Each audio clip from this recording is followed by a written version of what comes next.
Doctor ইউনূসকে কেউ বলতেছে আমাদের ইমাম, কেউ বলতেছে আমাদের নেতা, কেউ বলতেছে আমাদের আব্বা। বলতে বলতে এক পাগল মৌলবী এ তো জঘন্য কথা বলে ফেলছে যে আল্লাহ যেভাবে নবী রসুল নির্বাচন করতেন ওইভাবে ইউনূসকে নির্বাচন করছে। আমি বলছি এই কথার কারণে ওই মৌলবী কাফের।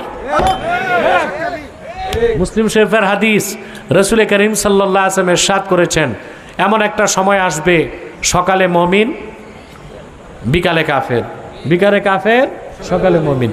ইয়াবিউ দীনাহু বিআরাজিম মিনাদ দুনিয়া, সে তার ঈমানকে বিক্রি করবে দুনিয়ার অল্প কিছু সম্পদের বিনিময়ে। হচ্ছে এখন বিক্রি হচ্ছে। কত মৌলবী ঈমান নষ্ট করতেছে দেখেন নাই? ডক্টর ইউনূসকে কেউ বলতেছে আমাদের ইমাম, কেউ বলতেছে আমাদের নেতা, কেউ বলতেছে আমাদের আব্বা। বলতে বলতে এক পাগল মৌলবী এ তো জঘন্য কথা বলে ফেলছে যে আল্লাহ যেভাবে নবী রসুল নির্বাচন করতেন ওইভাবে ইউনূসকে নির্বাচন করছে। আমি বলছি এই কথার কারণে ওই মৌলবী কাফের। এবং আমার লিখিত ফতোয়া আব্বাসী মঞ্জিলে গিয়েছে, আমি 3 দিন টাইম দিয়েছি, সে যদি তওবা না করে আমার মৌখিক ফতোয়া যাবে। কিছু মৌলবী বলে আমি নাকি কথায় কথায় কাফের বলি। আরে তোমরা কাফের হও বলেই তো আমি কাফের বলি।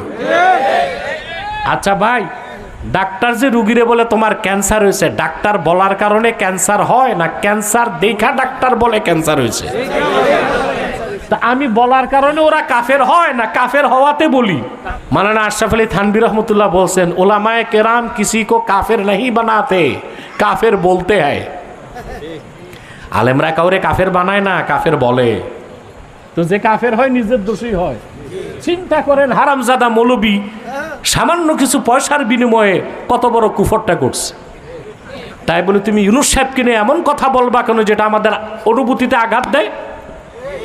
এ অধিকার তার আছে না? আমি ছাড়া বাংলাদেশে কোনো আলেম তাকে পাকড়াও করলো না, এটা আমার দুঃখ লাগলো।